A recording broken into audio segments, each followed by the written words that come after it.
Aloha, this is John, and today I'm here with my friend Deb, and Deb is a 4/6 triple split emotional generator, and here we go. Aloha, Deb. How you doing? Great. Are you nervous? The camera? No, it's okay? Okay. Yeah, it makes me nervous though. You've been experimenting with your design. Mm-hmm. You've been experimenting with not initiating. Mm-hmm. And you've only got two open centers. You've got the open head and open ajna. Mm-hmm. And yesterday we made a discovery. Do you remember? Mm-hmm. About where you were saying the way you experience conditioning. Oh. Mm-hmm. Do you want to share that? Because it was really funny. Oh, about being really ski You're right. on my head. You're right. You said basically it felt like it stuck to your face. Mm-hmm. I don't remember what I said, but I do remember now. That feeling. Yeah. That when something comes, it just feels like I can't get it off my face. My whole head is something. When something comes into my head, it's like it's stuck on my face like gum or glue or something. I can't get it off. Wow. You know, my mind just sticks to me that much, and it's just stuck on my face. That's where I feel it, only in that area. And then then I started laughing. I go, well, of course, those are the centers. My open center. Yeah, that's where the open centers are. I went, duh. Yeah, right. But it was funny, yeah, to have that realization. As a triple split, you've noticed that going and being around people does serve you. Like a hookup. Yeah. And I never realized what that was about. I would want to be in public places even though I didn't know why. But it sets me up, it fills me in some weird way. So I'll feel myself drawn to go to a coffee shop or a public place, and I'll feel so much better afterwards. Even if I don't really want to drink a cup of coffee, I'll find myself going there, sitting, and even if I'm just there for 10 or 15 minutes, then I can continue on and feel better.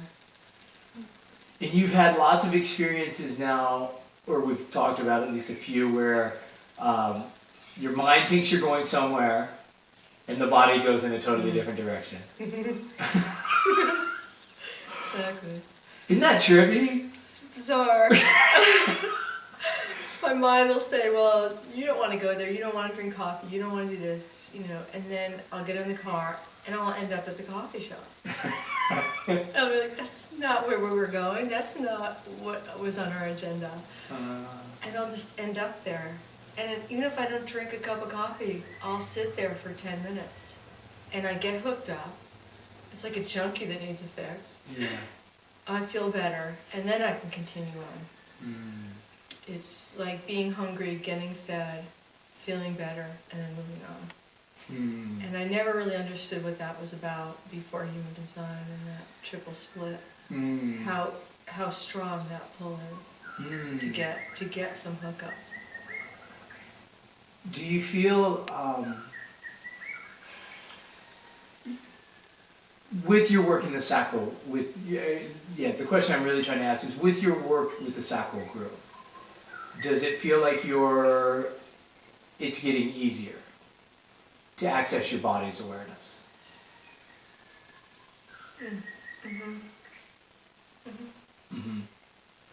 It's getting easier, but it's not easy. It's slow. It's slow. Yeah. Very slow. Is it hard for you to slow down that much?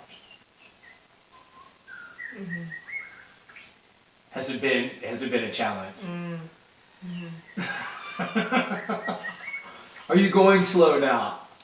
I'm going slower. I'm not a slow person by nature. You got a lot of energy moving. Enormous. It's hard for me to stay still. Yeah. But I see how much better it is when I take my time. I mean, it's not even so much that I have to move slowly, but I have to take my time in decisions, and that's always felt correct to me. I haven't always honored that, and now I see the beauty in that and the correctness in that. My body can still move fast to get out my energy. I have a lot of all my motors, and I do have that natural energy. But taking my time with any kind of decision, processing it, I'm seeing the beauty in that and the correctness in that. Has it been easy? It's the hardest thing I've ever done. Doing nothing is the hardest thing I've ever done. Right. That's what you said. That's what I keep saying. Yeah. Doing nothing is the hardest thing I've ever done. If I can do anything, doing nothing is hard.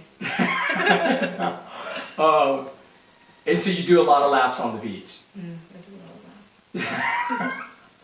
That's the equivalent of doing nothing, but expending energy. Exactly. Yeah. You're not making any decisions to go in a new direction, but you're trying to burn out the energy that's there until the right thing comes. Yeah. And so, and you've had some experiences working lately, this job or that job, where you really realized that you were tribal. And you didn't like working alone. Yeah. It wasn't comfortable just to, that's not correct either.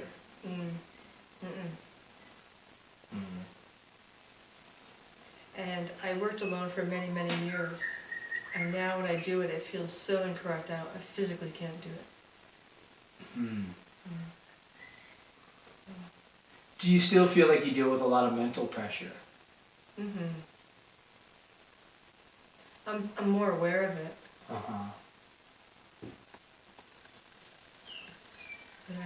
The conditioning is very strong. Do you feel that when your frequency's aligned, that there's the nervousness falls? Do you see that there's a place of clarity within the emotional body?